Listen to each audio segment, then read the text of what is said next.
Ano ba ang masabi mo, Eddie, sa mapait na pagkatalo niyo sa mga kamay ng Denver Nuggets?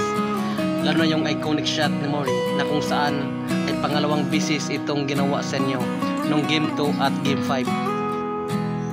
At totoo bang nakukuha kayo ng backup tulad ng mga elite NBA superstars para may pantapat kayo sa napakalakas na line-up ng Denver?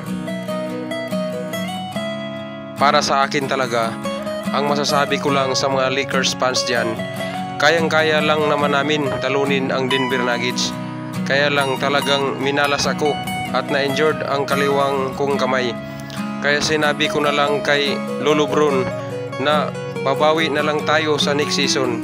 At kukunin natin si Stephen Curry at si Kevin Durant dahil kawawa naman yung dalawa. Si Curry hindi nakapasok sa playoffs at si Durant naman ay na-sweep sa series 4-0. Pinagtatawanan lang talaga ni Edwards.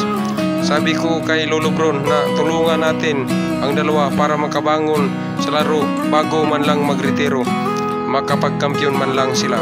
Sa ngayon na tanggal na kami sa first round, magbabakasyon na lamang muna ako sa Siargao upang makamubon sa masakit na pagkatalo at maghanda na rin para sa Team USA Olympics.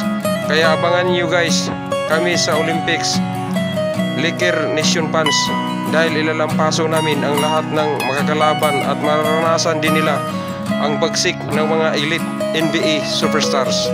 Salamat sa inyong suporta.